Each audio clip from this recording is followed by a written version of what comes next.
Mood swing होने लगता है। अभी अभी आप अपने आप को सही महसूस करते हैं, थोड़ी देर में चिड़चिड़ापन आने लग जाता है, थोड़ी देर में चिड़चिड़ापन होना शुरू हो जाता है, आप कुछ देर खुश रहते हैं, फिर थोड़ी सी देर में आपको कुछ अलग सी मन में गतिविधियां आने लगती हैं। तो आज हम कुछ तकनीकों के बारे में बात करते हैं। सबसे पहले इस सत्र की शुरुआत करते हैं।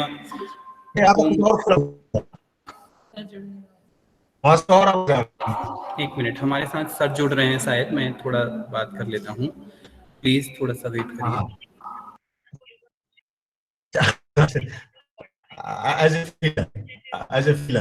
चलिए, अब आवाज आ रही है, आप बताइए। आवाज आ रही है कि नहीं आ रही है? इससे अच्छा था कि टेलीफोन, देखो बेटा आवाज आ रही है, फिर वैसे ही आ रहा था। सर यदि जुड़ गए, सर जुड़ गए हैं अभी हमसे, आप लोग उनके व्याख्यान सुनेंगे। जी जी सर। हाँ आवाज आ रही है? जी सर, जी सर, आ रही है सर। हाँ सर आ रही है। अब ये बताइए फिर कहाँ तक आप लोगों ने सुना? Anyway I will start from the types of question है, ठीक है? कोई एक आदमी रिस्पॉन्ड करे उधर से, जी सर, मैडम करें। जी So sir. basically I was talking about the type of questionnaire. जी। So nowadays a new trend has emerged, that is computer questionnaire, and we एक ऐप डाउनलोड करते हैं, उस पे भी हम सर्वे कर रहे हैं। तो एक ये नई चीज आ गई, telephonic questionnaire, that is rating to a telecaller. आजकल टेलीफोन से भी लोग डाटा कलेक्शन कर रहे हैं। देन मेल क्वेश्चनर, और then personal feeling. Basically there are two criteria of questionnaire. ये चीज याद रखिएगा कि जब हम क्वेश्चनर का डेवलप करते हैं तो हमारा बेसिकली दो क्राइटेरिया होते हैं। Number one is on the basis of item used in questions, the basis of items used in question. Criteria is modes of representation, यानी वो दूसरा अगेन आइटम जब होता है, एक क्वेश्चन होता है उसको आइटम कहते हैं, और जब क्वेश्चन कहते हैं या उसको आइटम कहते हैं। तो बेसिकली हम आइटम वो यूज करते हैं। और again on the basis of item, this has been divided into two, that is fixed or closed item questionnaire, and second is open-ended questionnaire. Fixed and closed में क्या होता है? Why it is called fixed or closed? Fixed means कि already we give the category of responses, either 3 categories, 4 categories, 5 categories, whatever you want according to your need. और close ended क्यों कहते हैं? कि अगर उसके अलावा कोई रेस्पॉन्ड अपनी मन की बात कहना चाह रहा है या अपना एक्सपीरियंस शेयर करना चाहे तो वो नहीं कर सकता है। बेसिकली इसमें हम लिमिट लगा देते हैं। और ओपन एंडेड में क्या होता है? We put some space to the respondent. Okay, this is the question and you may write one. So ये हो गया हमारा आइटम के बेसिस पे। और मोड ऑफ एडमिनिस्ट्रेशन के बेसिस पे क्या होता है? It's again up to kind. One is face to face and another way is mail questionnaire. Face to face में क्या होता है? Generally we go to the respondent, we meet him and we request him please fill this. और एक क्या होता है कि उसको भेजते हैं distance and the respondent the form and he और शी रिटर्न्स। सो दोनों में इसके मेरिट भी हैं, डीमेरिट भी हैं। लेकिन अगर आप कि इसमें कौन सा ज्यादा बेटर है, then I will prefer face to face. Why I'm telling and why I'm advocating this face to face, बहुत सारी चीजें होती हैं जो क्वेश्चन दिए हुए होते हैं, उसमें सही अगर रेस्पॉन्स नहीं होता है या किसी वजह से रेस्पोंडेंट उसका जवाब देने के लिए तैयार नहीं होता है, तो उस वक्त एज ए रिसर्चर हम उसकी फेस रीडिंग कर सकते हैं। Okay, I'm giving one example. I did my PhD and the sample was railway drivers and rail guards. So there are 4 variables of my PhD topic, and the main was the occupational stress.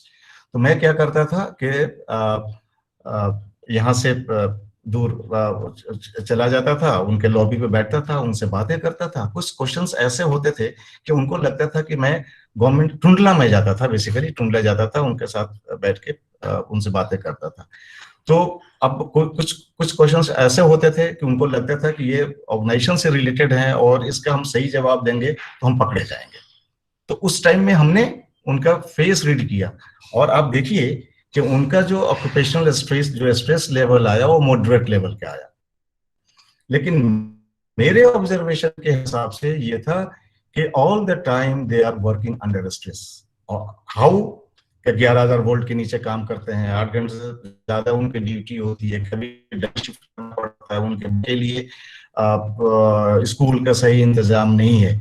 So face to face में क्या होता है कि आप observe कर सकते हैं behaviour, and you know that जो भी सोशल साइंसेज हैं उनमें सबसे पहले ऑब्जर्वेशन मेथड का यूज होता है, आज भी यूज होता है, और ये बहुत स्ट्रॉन्ग एक चीज है कि जहाँ पे ये अगर आपको लगे कि you are not going to get the right responses और द ऑनेस्ट रेस्पॉन्सेज, वहां आपको चाहिए कि फेस टू फेस इंटरेक्ट करें। मेल क्वेश्चनर की भी अपनी इंपॉर्टेंस है। मान लीजिए कि आप अभी नैनीताल में और उधर बैठे हुए हैं जहाँ पे आपको ट्रैवल करना जो है बहुत मुश्किल हो जाता है, तो उस सिचुएशन में आप थ्रू मेल भेज सकते हैं। I think anybody can give some feedback, ये सही डायरेक्शन में चल रहा है या नहीं चल रहा है? एनीबॉडी? Yes sir.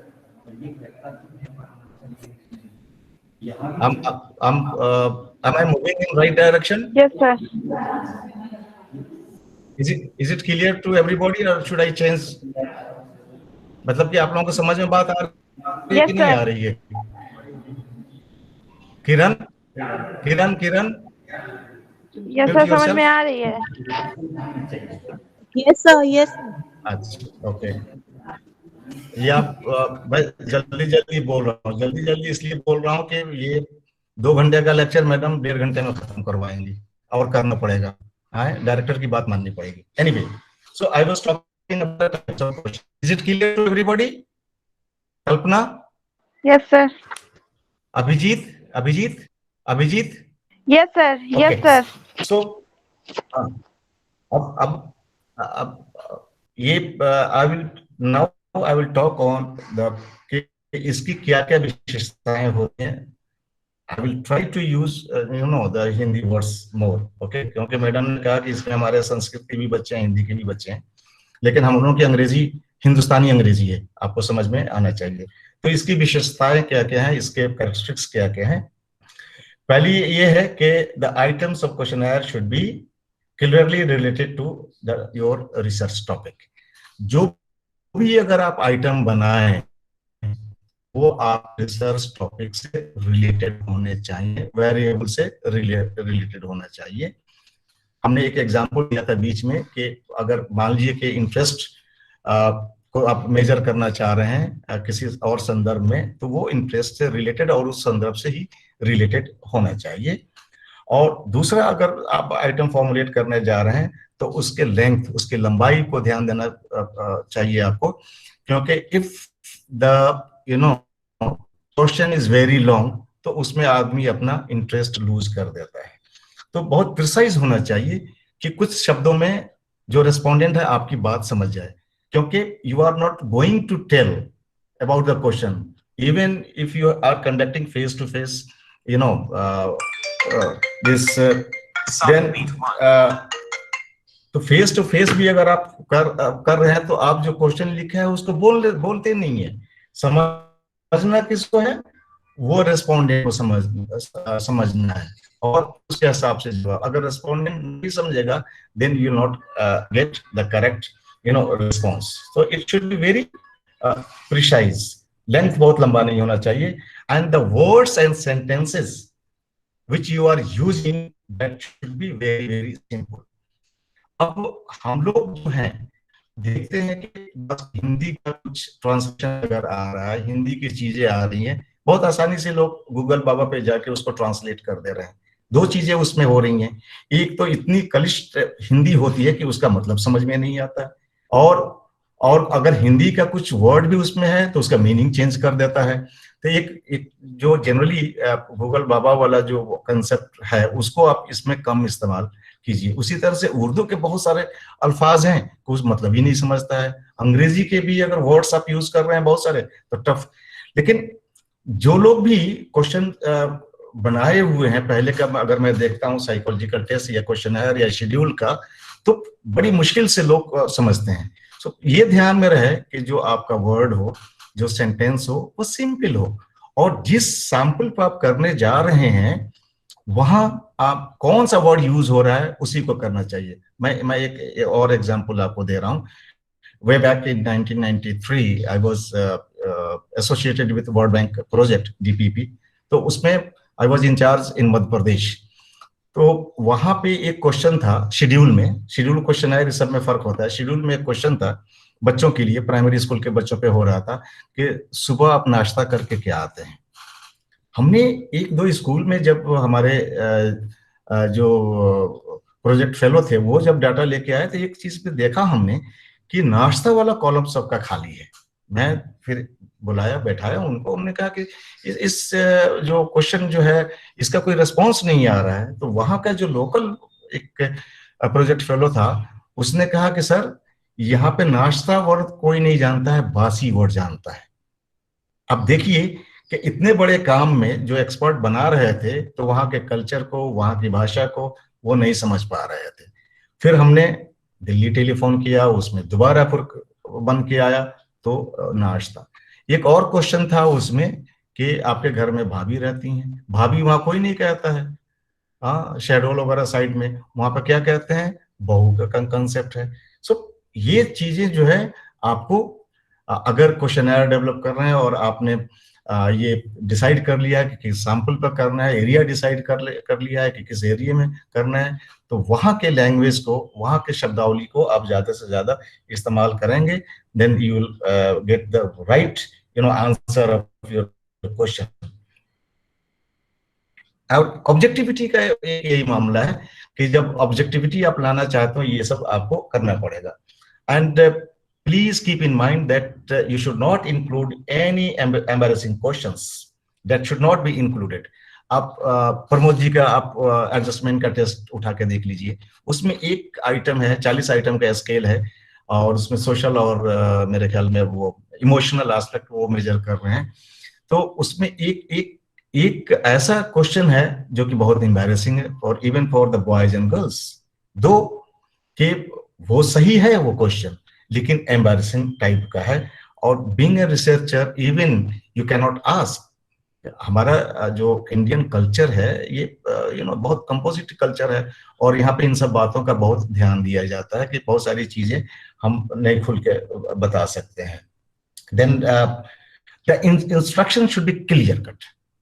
आपका 4 लाइन का अगर इंस्ट्रक्शन है वो बिल्कुल क्लियर होना चाहिए ताकि आप क्या पूछना चाह रहे हो वो समझ में बच्चों को आए। Then the sequence of the question कि आप टफ से इजी की तरफ जा रहे हो या इजी के से टफ की तरफ जा रहे हो।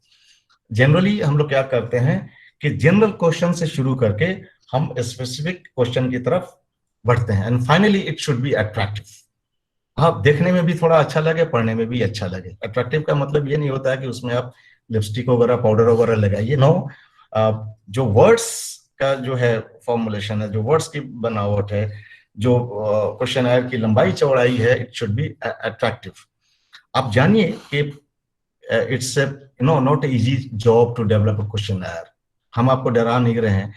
आई have developed only one psychological test in my life, that is on emotional abuse, और उसको डेवलप करने में मुझे 2.5 से 3 साल लग गए और you will surprise the final shape में आया।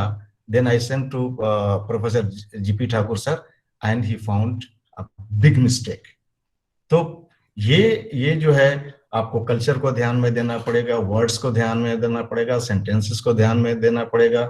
कोई ऐसी चीज ना हो जाए कि एम्बैरेसिंग फील हो, उस पर कोई जवाब ही नहीं आए, तो these point should be kept in mind before formulating और before developing any questionnaire.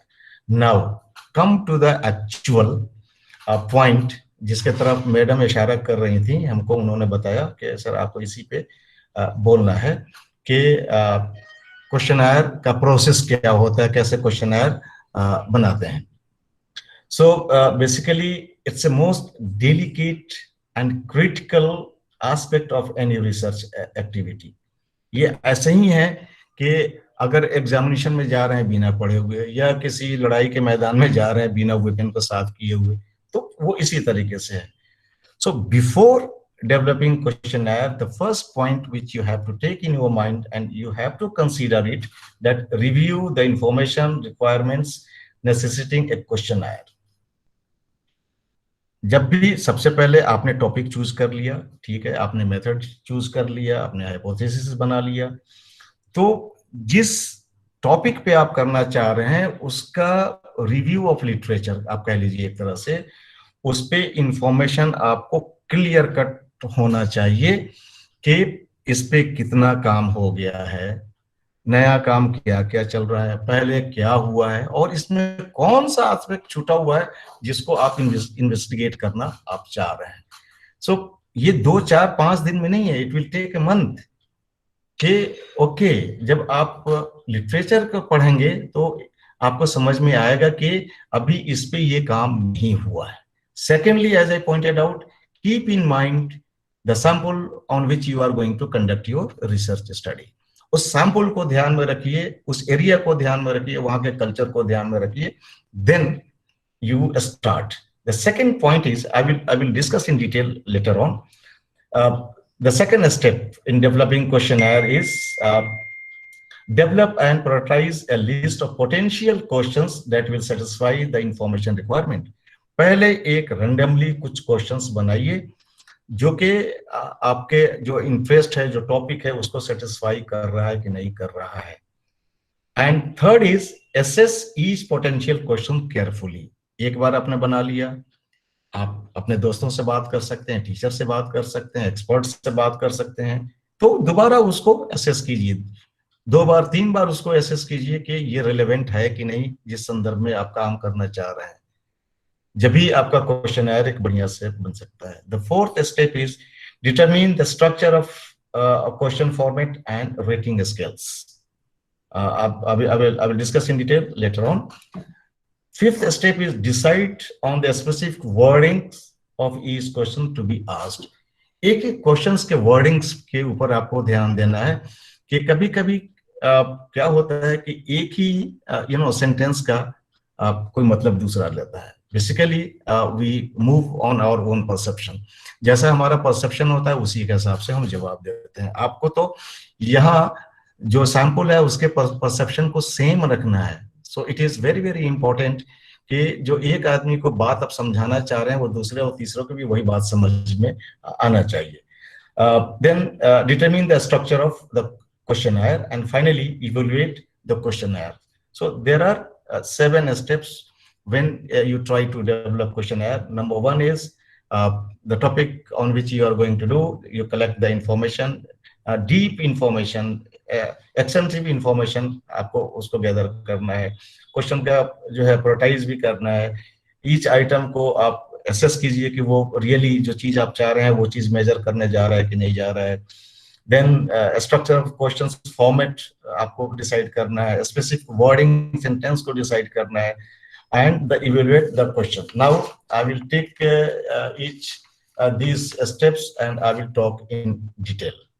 So number 1 is related to review of information required for a questionnaire. So the first step in questionnaire design is to specify the type of information needed, कि किस तरह की information आपको चाहिए। Then a review of earlier stage of questionnaire formation, particular research problem and hypothesis. Review जरूरी है उसके लिए।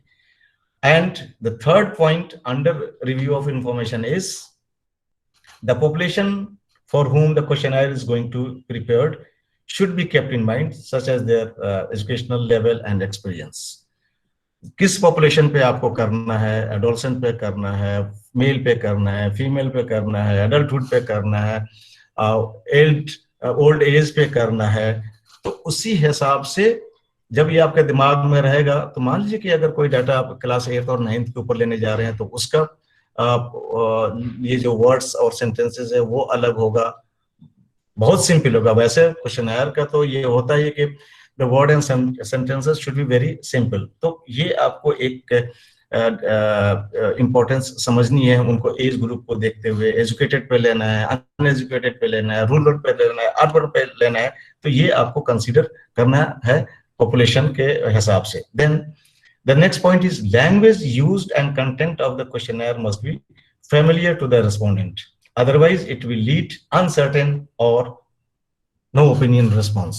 जो हम आपको मध्य प्रदेश का जो एग्जांपल हम दे रहे थे, उसमें वहां की लोकल लैंग्वेज क्या है, जिसपे सैंपल को आप लेने जा रहे हैं, वो कौन से लैंग्वेज ज्यादा बढ़िया से बोलते हैं, तो उसके हिसाब से अगर ये चीज आप नहीं कीजिएगा तो क्योंकि रेस्पोंडेंट अनसर्टेन हो जाएगा और अपना ओपिनियन नहीं देगा और आपको प्रॉपर रेस्पॉन्सेस नहीं मिल पाएंगे। Then the next point is the length of questionnaire, हमने आपको डिस्कस किया। So the required thing is that it should neither too short not too long. So this is the first step which is related to your thought process in which you are going to gather information, you are going to study the population's characteristics and behavior and their things, and about their languages. The second point, develop and prioritize a list of potential questions. So how you are going to do this? Basically, the more specific the questions are, the easier their evaluation will be। जितना आसान आपका question होगा, आपके evolution के लिए भी उतना ही आसानी होगी उसमें, and the easier it will be the translate the question into a form that can be readily administered in a questionnaire। And each potential question should be screened with respect to open-ended questions or fixed response or mailed or face-to-face। face-to-face है, open ended है, या किस तरीके से आपको इस्तेमाल करेंगे उससे वो करना पड़ेगा। Then assess is potential questions carefully. ये आप कैसे करेंगे? When you will made up your mind that the question should be simple, clear and it will be precise one. So make a specific and precise question, use appropriate language, जो local language होता है, जो population की language होती है उसको। And also you have to assess the ability of respondent, ability to answer the question. आपको ये बैठ के सोचना पड़ेगा कि जिस पॉपुलेशन पे हम कर रहे हैं, क्या ये उसका जवाब दे पाएंगे या नहीं दे पाएंगे। Then include only one topic और आइडिया पर आइटम। ये नहीं कि एक ही क्वेश्चन में दो आइडिया को आपने घुसा दिया या मल्टी आइडिया को घुसा दिया। ये पहले इंश्योर हो जाइए कि एक क्वेश्चन में एक ही आइडिया होना चाहिए। Then use appropriate emphasis for keywords in the questionnaire. जो कीवर्ड है उसी के अराउंड आपको घूमते रहना, and take care of the very sensitive question. इसका मतलब यह है कि we should avoid personal question, उसमें कुछ नहीं पूछना है, एम्बैरेसिंग क्वेश्चन नहीं पूछना है, जेंडर, एक पर्टिकुलर जेंडर को आगे बढ़ाने के लिए या नीचे दिखाने के लिए नहीं करना है, एक कास्ट के लिए नहीं करना है, क्लास के लिए नहीं करना है। सो रिसर्चर इज ये बायसनेस उसमें नहीं होना चाहिए कि सेंसिटिव क्वेश्चन को यही कहते हैं कि अगर if you hit someone's religion, I think he is not going to respond you, और 10 लोगों से और कहेगा। और सो ये इस सब चीजों से हम एक रिसर्चर को जब भी हम क्वेश्चन फॉर्म करें तो ये सब चीज को ध्यान में देना चाहिए। And then avoid negative questions और डबल नेगेटिव क्वेश्चंस। नेगेटिविटी तो नहीं होना चाहिए। हम लोग जनरली क्या करते हैं कि कुछ नेगेटिव आइटम डालते हैं, उसको जो रेस्पोंडेंट के जो रिस्पॉन्सेज हैं उसको समझने के लिए कभी कभी डालते हैं। तो डबल नेगेटिव नहीं होना चाहिए। And avoid questions with false promises and future intentions. ये भी हम लोगों ने देखा कि आप इसको भर दीजिए तो इसको ये फायदा होगा। ये सब चीजें फ्यूचर प्रोमिसेस और फ्यूचर चीजें की नहीं होनी चाहिए। ये now I will be going to discussing one by one, like how you are going to write simple, clear and short questions. Consider the following questions. I'm giving an example. Do you think Reliance Fresh offer better variety and prices than other department store? This is one question. The question is that do you think Reliance Fresh offers better variety and prices than other departmental store? ये एक question है और ये एक incorrect question है। So correct question क्या होना चाहिए? Do you think Reliance Fresh offers better price than other departmental store? Other departmental store. So अब दोनों सेंटेंस को देखिए, दोनों सेंटेंस में क्वेश्चन फॉर्मुलेशन में फर्क है। So are the respondent willing to answer the question? This is ये भी आपको ध्यान में रखना पड़ेगा। तो इसके लिए बेसिकली इसमें अगर एक क्वेश्चन पूछते हैं लाइक प्लीज लिस्ट, एक क्वेश्चन हम आपको बता रहे हैं एग्जांपल के तौर पे, please list all the departments from which you purchase merchandise on your most recent shopping trip to a departmental store. It's a big question, number one. And it's a big one and C, it's not correct answer. So इसके जगह पे क्या होना चाहिए? In the list that follows, please check all the departments from which you purchased merchandise on your most recent shopping trip to a departmental store. इसमें अब उसमें आप ऑल्टरनेटिव दे सकते हैं। क्या दे सकते हैं? अब हमने अपने बीवी के लिए या अपने बेटी के लिए किसी के लिए ड्रेस खरीदा, मेल के लिए लिया, चिल्ड्रन के लिया, कॉस्मेटिक्स लिया, फ्रूट्स लिया, इस तरह के आप दे सकते हैं। Then how should the question be worded? आप क्वेश्चन को वर्डिंग कैसे करना है, इसका एक basically to avoid problems in questions wording we offer 5 guidelines. 5 guidelines को आपको ध्यान में देना है। डिफाइन द इशू, हम शुरू से कह रहे हैं कि आपका टॉपिक है वेरिएबल है। देन यूज ऑर्डिनरी वर्ड्स, ये आप रखिए। अवॉइड एम्बिगुअस वर्ड, एम्बिगुअस जिस वर्ड का कोई मीनिंग नहीं निकलता है या डिफरेंट लोग डिफरेंट तरह से मीनिंग उसको निकालते हैं, उसको इस्तेमाल नहीं करना है। अवॉइड लीडिंग क्वेश्चंस, के ये क्वेश्चन है उससे कुछ और भी मतलब निकले, वो मत कीजिए। Use positive and negative statements both. So आप इश्यूज को कैसे डिफाइन करेंगे? So questions should always clearly define the basic being addressed. जिस चीज को आपको करना है उसी को एड्रेस कीजिए। Define the issue in terms of who, what, when, where, why, like 6 W's. Who, what, when, where, why. Then consider the following questions. हम आपको एक इनकरेक्ट क्वेश्चन हम बता रहे हैं और उसका करेक्ट भी बताएंगे। Which brand of bath soap do you use? ये मान लीजिए कि क्वेश्चन है कि आप जब नहाने जाते हैं तो किस ब्रांड का जो है सोप आप यूज करते हैं। A more clearly defined question might be read, आप उसको दूसरे तरीके से भी फॉर्मुलेट कर सकते हैं। विच ब्रांड और brands of bath soap have you personally used at home during the past month? Okay, in case of more than one brand, please list all the brands and apply. ये correct आपका एक होगा। Simple words के लिए क्या करना है? Basically simple ordinary words that match the vocabulary level of the respondent. मैंने कहा शुरू में कहा था कि वहाँ की जो लोकल डायलॉग है, लोकल जो लैंग्वेज है, लैंग्वेज तो ठीक है हम लोग बोलते हैं, लेकिन लोकल डायलॉग का जो है बहुत ज्यादा इंपॉर्टेंस होता है। तो for example, instead of asking, is the distribution of snacks food adequate? ये करेक्ट, वो सब इनकरेक्ट क्वेश्चन है, उसके जगह पे हम क्या पूछ सकते हैं, are snack foods readily available when you want to buy them। तो इस तरह से आप क्वेश्चन जो है बना सकते हैं।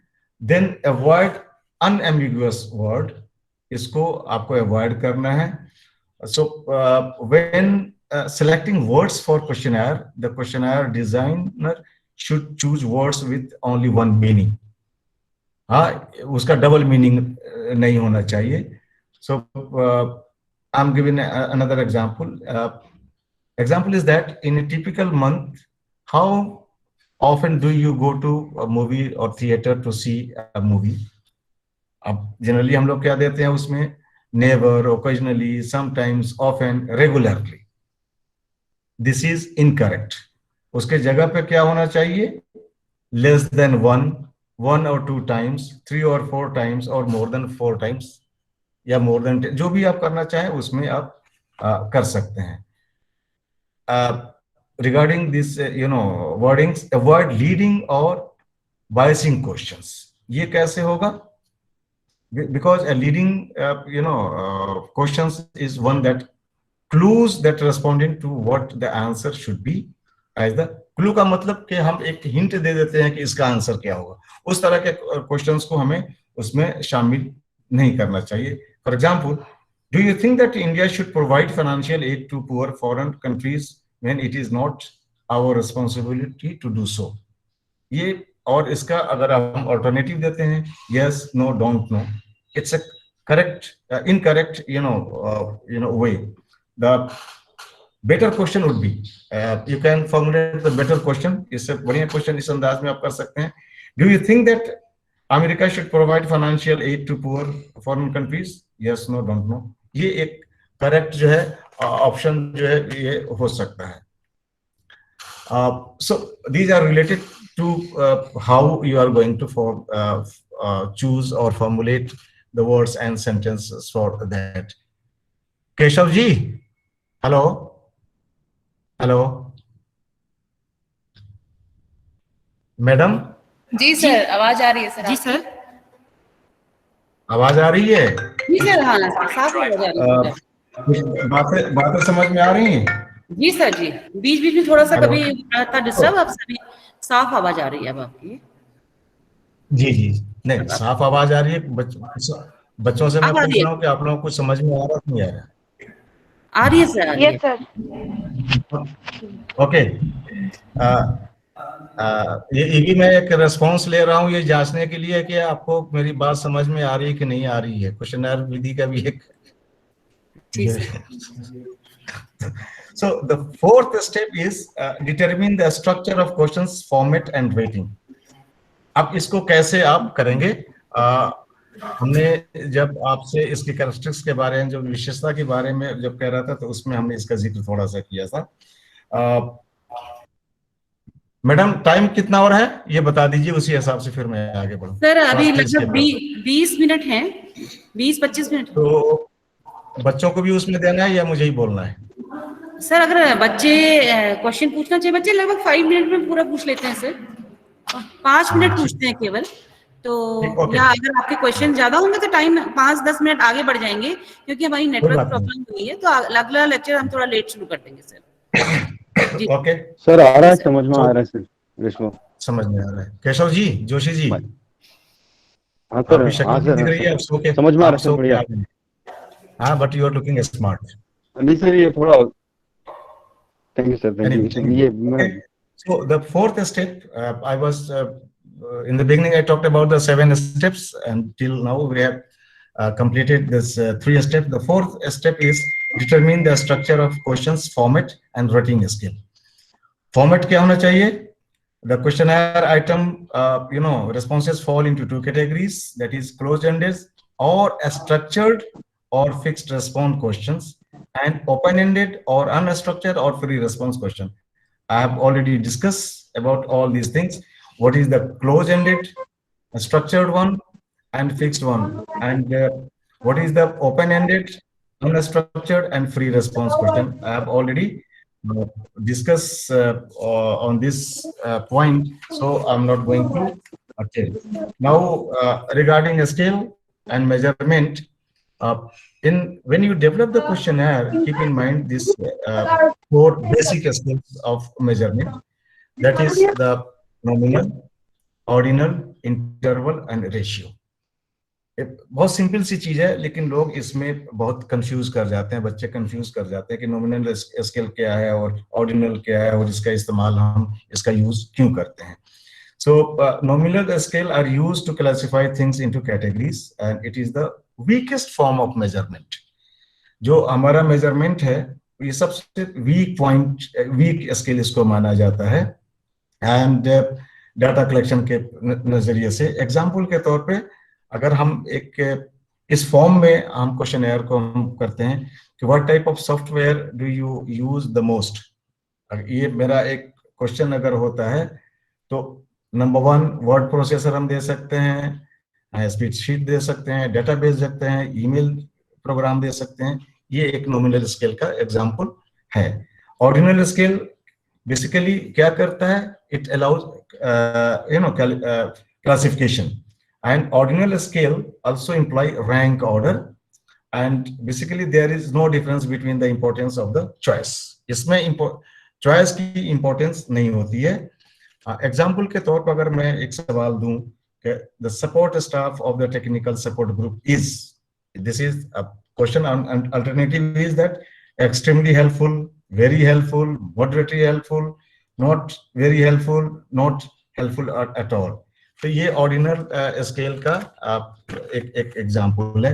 Interval scale as its names clear कि an interval scale is used when the intervals are equal. Intervals जब इक्वल है तो उसके ऊपर and basically there is no absolute zero in that. Example के तौर पे आप ये कह सकते हैं लाइक फॉरेनहाइट सेंटीग्रेड जो हम यूज करते हैं उसका एग्जांपल लीजिए. How useful is the support given by the technical support group. अब उसके ऑल्टरनेटिव हम 5 दे सकते हैं कि कहाँ से नॉट एट ऑल यूजफुल और एक्सट्रीमली तक हम उसको जा सकते हैं. The last one is ratio scale. The intervals between numbers are equal. Ratio scales have an absolute zero. This is regarded as the one of the best scale in psychology. और उसमें मान लीजिए कि एग्जाम्पल है कि approximately how many hours do you spend on the internet daily. So आप 0 से लेके 6, 7 तक आप जा सकते हैं. So this is all about the rating scales and other. And decide on the specific wording of the each questions. इसको हम नहीं ले रहे हैं क्योंकि इस पे हम ऑलरेडी बात बहुत डिटेल में कर चुके हैं. So I'm taking the last step, that is evaluation of the question. इसको जब क्वेश्चनर डेवलप होता है तो उसको हम इवेल्युएट कैसे करें. So उस पे मैं थोड़ा सा आपको कहना चाहता हूँ clearly. So overcoming inability and unwillingness to answer. इसके since you are going to read or you are going to assess the behavior of a respondent. तो अगर कोई जवाब नहीं देना चाहता है तो वो मुश्किल हो जाता है. So you have to keep in mind, is the respondent informed? That means कि जो चीज आप क्वेश्चनएयर पे काम करने जा रहे हैं क्या पहले से उसको इंफॉर्मेशन है या नॉलेज है. Then the second point you have to keep in mind, if respondents are not likely to be informed, filter question that measures familiarity, product use and past experience should be asked before question about the topic themselves. Can the respondent remember इस चीज को. तो ये aspect आपको अपने मन में करना रखना है. Questions that do not provide the respondent with cues can underestimate the actual occurrence of the event. Can the respondent articulate, minimize the effort of required of the respondent, make the request for information seem legitimate, is the information sensitive. ये आपको दिमाग में रखने की जरूरत है. Then choosing the question structure. Open ended हमने कहा। एक और चीज जो है, consider the use of the split ballot technique to reduce order और बायसनेस, इसको भी आपको ध्यान देना है। Then you will ask that what is split ballot technique. ये बेसिकली is a survey method where a group of respondents are divided into half or many groups, and basically we change the sequence of the alternatives, and the basic logic behind this is to reduce the effect of positive biasness of multiple choice of question. So there are so many things which I wanted to include that, but I'm just escaping all these things, and I'm reaching basically to its characteristics. So किसी भी questionnaire का characteristics जो होना चाहिए, instruction of the questionnaire should be clear and in a plain words. जो भी instruction होता है, जनरली हम लोग देखते हैं क्या है कि जो 3-4 लाइन का जो इंस्ट्रक्शन होता है वो ज्यादा इफेक्टिव होता है 4-5 लाइन का, लेकिन वही इंस्ट्रक्शन आप अगर ज्यादा दे दीजिए तो वो सही नहीं होता। बहुत सारे जिन लोगों ने क्वेश्चनर बनाया है, अब उसी इंस्ट्रक्शन में कभी कभी क्या करते हैं कि इसको मैनुअल का कुछ पार्ट दे देते हैं, तो ये नहीं होना चाहिए। The opening question should be interesting, simple and non threatening and non embarrassing. जो शुरुआत के जो क्वेश्चन आपके होने चाहिए वो इंटरेस्टिंग होना चाहिए, सिंपल होना चाहिए और कंट्रोवर्शियल नहीं होना चाहिए, और ऐसा ना हो कि उसको थ्रेट उसमें महसूस हो या एम्बैरेसमेंट हो, ये नहीं होना चाहिए। Then qualifying questions should serve as a opening questions. Then basic information should be obtained first. जो रिसर्च का टॉपिक है उसमें जो बेसिक इंफॉर्मेशन सॉरी जो है वो आपको पहले उसको देना पड़ेगा, and then followed by the classification and finally identification information. And next point is difficult, sensitive or complex question should be placed late in the sequence. अगर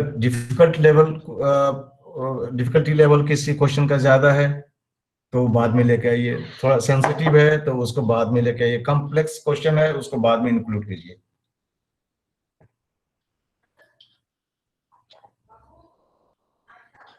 then general questions should precede a specific one. हमने पहले ही बताया था कि पहले general question डालिए फिर specific one डालिए। Then question should be asked in a logical order. जो भी क्वेश्चन जो है, अब ये नहीं कि एक वेरिएबल से है दूसरा क्वेश्चन दूसरे वेरिएबल से है, एक वेरिएबल का जब क्वेश्चन पूरा आपका हो जाए तो आप दूसरे वेरिएबल का क्वेश्चन डालिए।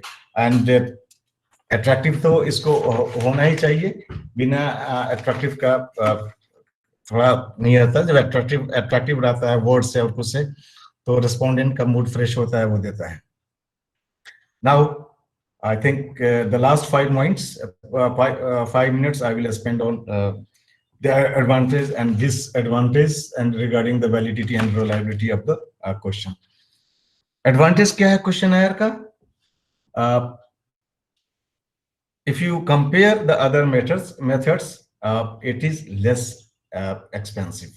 In other words, you can say that कि कम costly है ये, and questionnaires are formed bias of the interviewer because answer are in the respondent choice.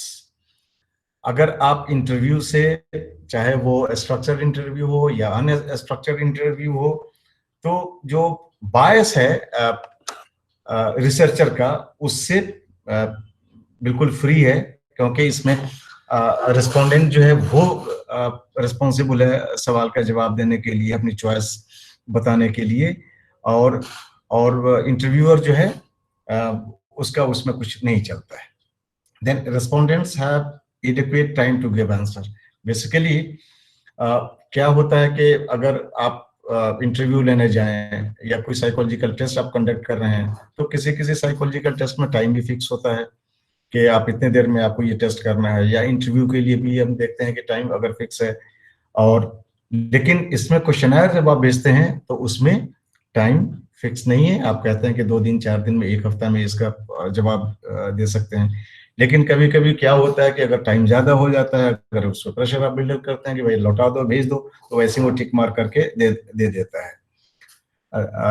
Next advantage is that respondents who are not easily approached can be reached easily. जैसा कि हमने कहा कि अगर कोई पहाड़ी एरिया है, बहुत थाउजेंड्स किलोमीटर दूर का है, तो उसमें जो है आप क्वेश्चनर भेज के आप उसके रिस्पॉन्सेस के बारे में जान सकते हैं। Questionnaires are practical one in comparison of others.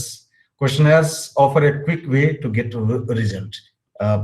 सर्वे आप करते हैं थ्रू क्वेश्चनर, अगर करते हैं तो बहुत क्विकली आप रिजल्ट दे सकते हैं, कम टाइम में ज्यादा काम आपका हो सकता है। Questionnaires allow you to gather information from the large audience. जब शुरू में हमने कहा था कि आजकल इलेक्शन तो हर साल भी होता रहता है, तो आप देखते हैं कि 10 दिन में उन्होंने सर्वे किया और एक अपना ओपिनियन पोल लाके दे दिया। तो अगर बहुत लार्ज पॉपुलेशन पे आपको करना है, so in that case the questionnaire method is very very good one and very very effective one.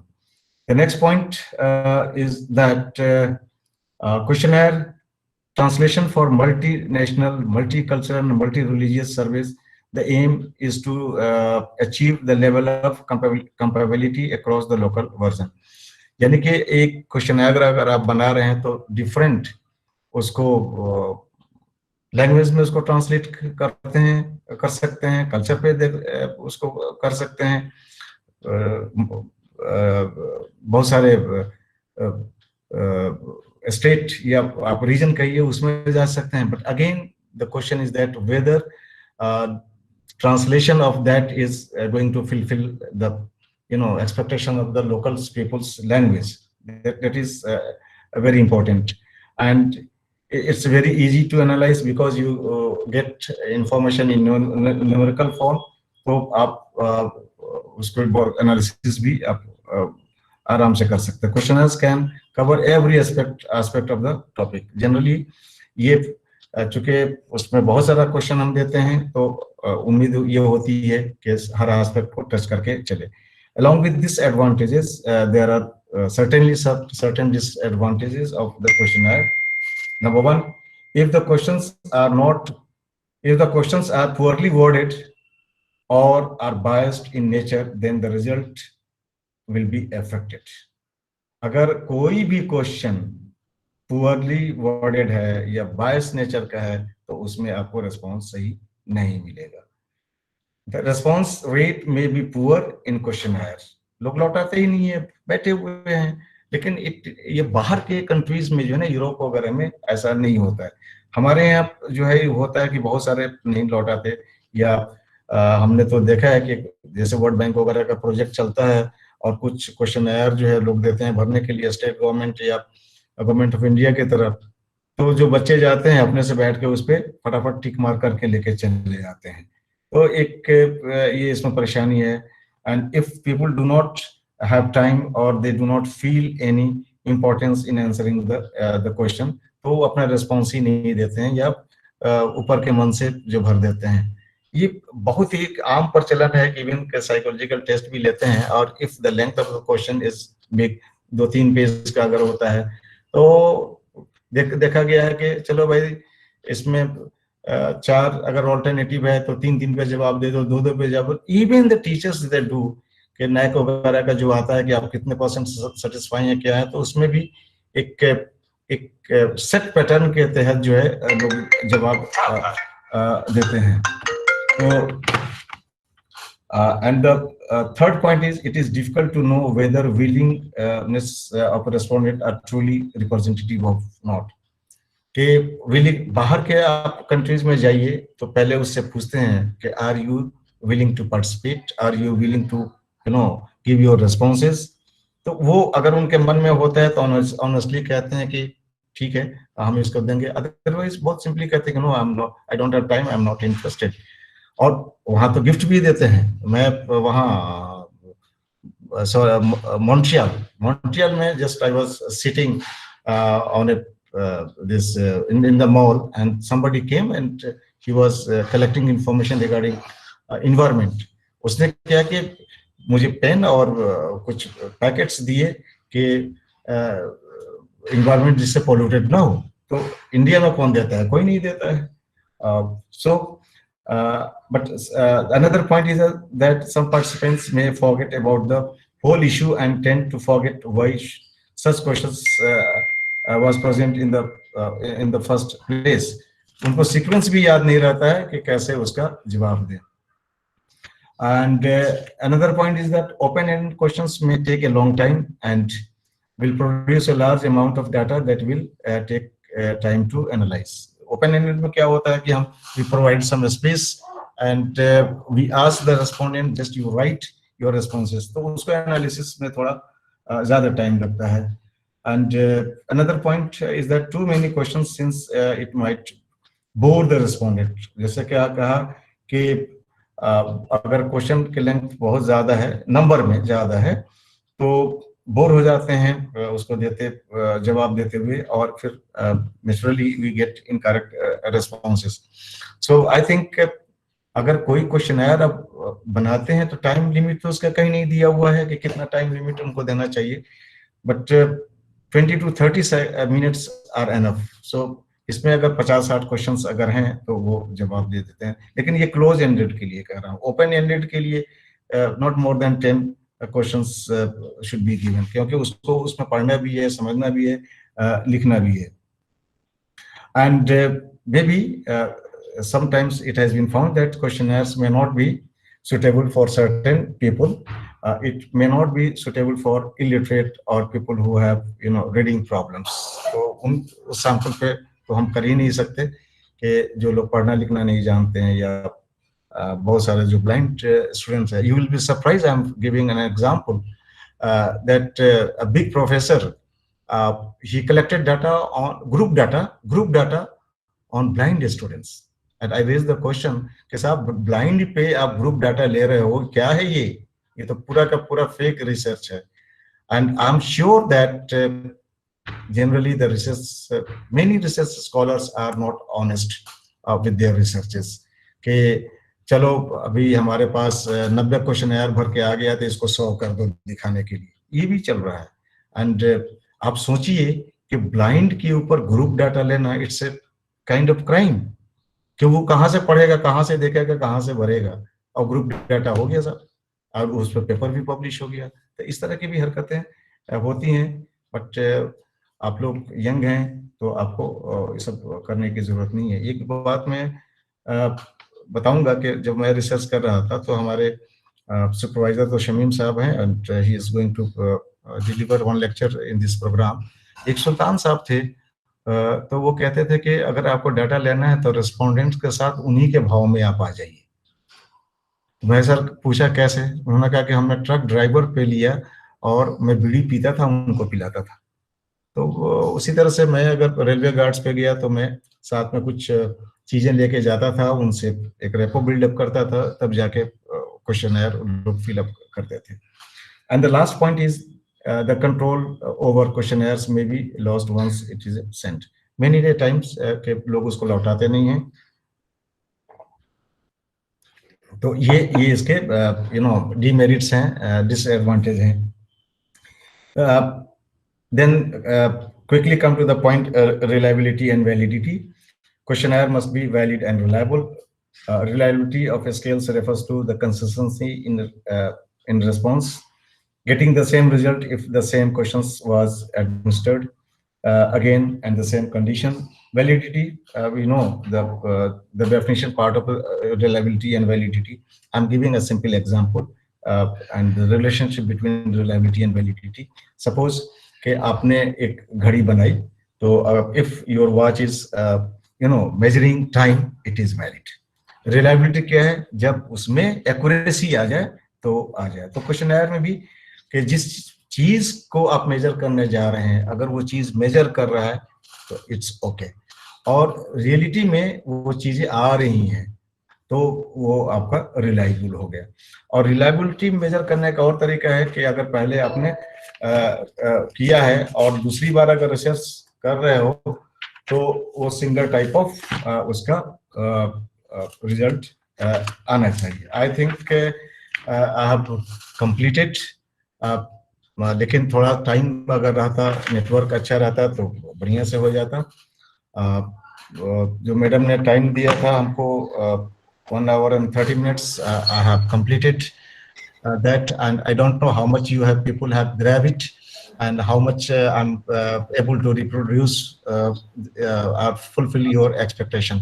I think there are many senior people, Bhatt Sahab, Singh Sahab, Shamim Sahab, Gufran Sahab, maybe they will cover some parts of this when Shamim Sahab will speak on how to write, thesis and other things.